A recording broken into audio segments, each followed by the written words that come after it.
A resistance R draw power P when the connected to an AC source. If an inductance is now placed in the series with the resistance such that the impedance of the coil circuit become Z, the power draw will be. चलिए, बहुत अच्छा question है, देखते हैं मेरे प्यारे बच्चों कैसे करते हैं, देखे जरा समझिए।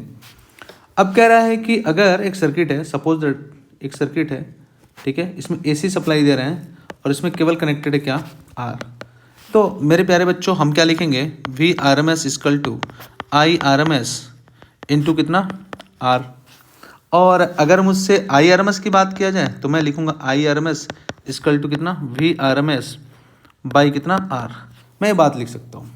हम लोग जानते हैं पी की जो वैल्यू होती है वो होती है आई स्क्वायर इंटू आर, ये होता है, ये बात हम लिख सकते हैं, या हम लिख सकते हैं वी आई, ये भी लिख सकते हैं। अच्छा देखें, रखें जरा वैल्यू, तो P इक्वल टू आई की वैल्यू रखें, आई आर एम एस की वैल्यू, तो कितना आएगा, V R M S square into R by कितना, यहाँ पे नीचे होगा कितना, आर स्क्वायर, क्योंकि आई की वैल्यू ने रख दिया, एक आर कट गया, तो P की जो वैल्यू आएगी मेरे प्यारे बच्चों, P की जो वैल्यू आएगी वो कितनी आएगी, V R M S square by कितना, आर। या फिर हम लिख सकते हैं क्या, हम लिख सकते हैं V R M S square equal to P into R. ये हमारा आ गया एक इक्वेशन।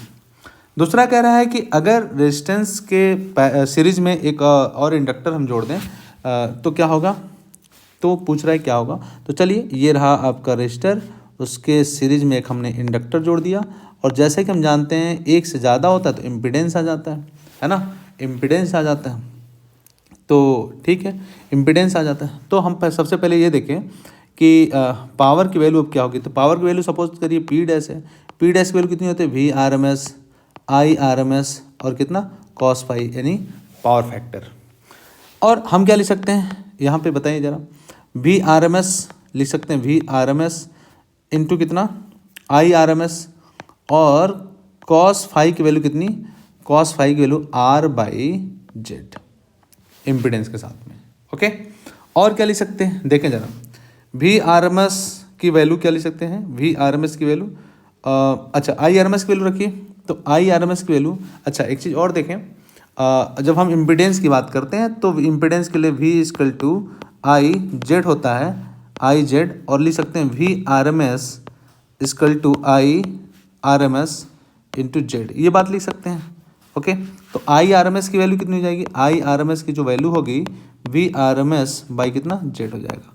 अब ये वैल्यू उठा करके यहाँ पर रखें तो कितना आएगा, V R M S into I R M S की value V R M S by कितना, जेड, ओके, इंटू कितना, आर बाई जेड। या वी आर एम एस की वैल्यू देखें क्या लिखेंगे, वी आर एम एस कितना, V R M S square by Z Z Z square into कितना, R.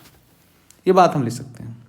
और V square, V R M S square की value कितनी है, वो है पी आर, तो हम लिख सकते हैं कितना, हम लिख सकते हैं वी आर एम एस की स्क्वायर की वैल्यू कितनी, पी आर, देखिए यहाँ दे रखा है, तो रख सकते हैं कितना, पी, और ये हम पी डैश निकाल लें मेरे प्यारे बच्चों, ध्यान रहे, ये पी डैश, तो पी डैश की वैल्यू कितनी आई, P R by Z square into कितना, आर।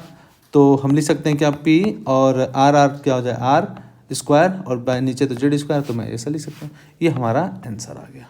तो पी डैश की नया पावर की वैल्यू जो आएगी वो आएगी पी आर बाई जेड का स्क्वायर, यानी ऑप्शन डी जो है वो करेक्ट ऑप्शन है, ऑप्शन डी जो है वो करेक्ट ऑप्शन है।